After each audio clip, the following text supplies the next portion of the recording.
So then I had this chance to go on to Dartmouth College, and it was a blessing there because I didn't mean to. My college coach and I, track coach, he and I disagree. He says he recruited me. I did not hear from the man until I showed up on campus because I was recruited primarily for football, and they said I could do track as well. But I was very lucky because this man was an old man of iron. I talk about the brotherhood of the iron. You'll hear this term get thrown out. It's something that I know Bert and I have in common. We have these father figures. He's got a father figure, truly. This was a father figure of mine who was a godfather of strength in the Northeast area. He knew everything about powerlifting, Olympic lifting, and all these other things. And he comes to me and he says, hey, we're going to make you strong. And I'm like, well, I'm already strong.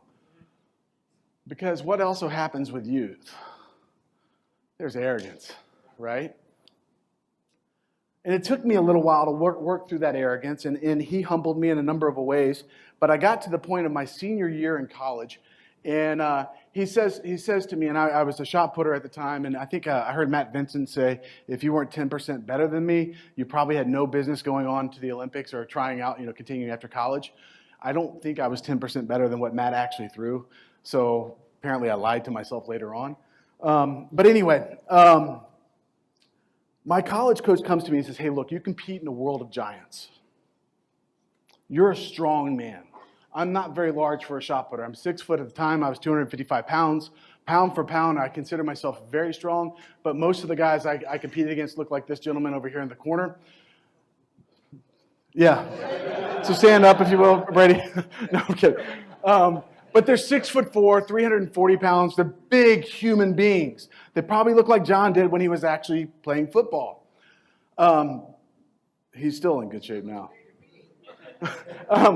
But they're giant people. And so he wanted to instill this confidence in me that, hey, look, you see your value, you see your strength, you see your success through what you do in the weight room. If I knew I was stronger than everybody, I knew that I could outperform them. And so he said, we're going to get you strong. We're going to make you believe that you can walk through walls, run through them, lean through them. Whatever I wanted to do to this wall, I could do to it. And he says, so we're going to do a set of 10. Oh, no, sorry, let me back up. He doesn't say that. Sorry, I may have given away the punchline there. But he says, we're going to get you really strong. You're going to do something big. You're going to do a heavy set. We're going to max out, but it's not going to be for a single rep. It's going to be probably for 3 or 5 or something like that. And every single rep is going to be over 600 pounds. No problem, coach. You're the coach, right?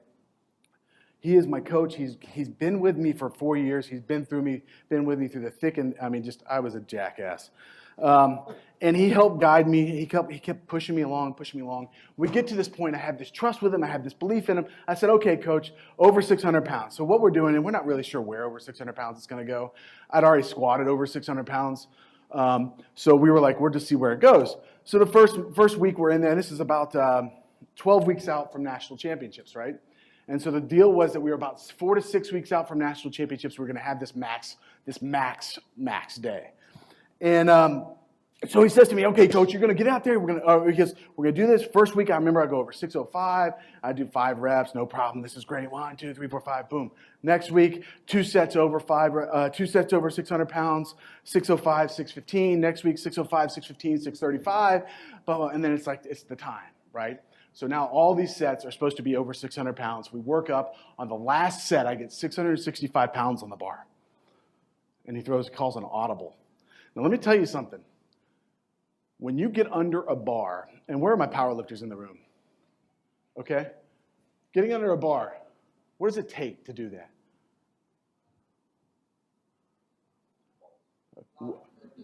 Question. What does it take to get under a bar? Anyone? Balls. Courage. You've got to commit to it. The heavier the load, the more you have to commit to it. Coach says, we're going to do 665 today, son. And we're not going to do it for 5 reps. We're going to do it for as many reps as you can. I said, okay, coach, because he's my coach. Judd Logan gave a talk a couple years ago, and I thought it was one of the greatest talks I've heard. And he said to me, if you don't know Judd Logan, I think Derek was talking about him, and I think Bert mentioned him as well. 4-time Olympian. He's coached hundreds, if not thousands, of All-Americans over the course of his career. And he said, a coach is someone that leads you from point A to point B safely. Their guide. Okay? This is a man that I had a lot of trust in, a lot of faith in. And he said, we're going to do this. So I get in there and I said, okay, coach, 665 on the bar. I did have a belt and I did have wraps on. And he calls the team in. And he says, guys, big day, all this stuff. He goes, all right, Adam, let's go, here we go. So I get under there and I say, okay. My breathing, Ingrid. I'm locked in, I'm ready. First, sorry, this thing's sticking me. Hot! Hit 5 reps, no problem. 2 more, Adam, 2 more! And I said, okay, coach. Hot! 7 reps down. He goes, 3 more, Adam! Hot! At this point, you start seeing the blood vessels in my eyes go boom, boom, boom, boom, boom, boom, boom, boom, boom. My face is beet red. Everybody in the whole room is like, what the fuck, including me. And I hit 10 reps, and I stand up, he goes, 2 more? Fuck you! True story.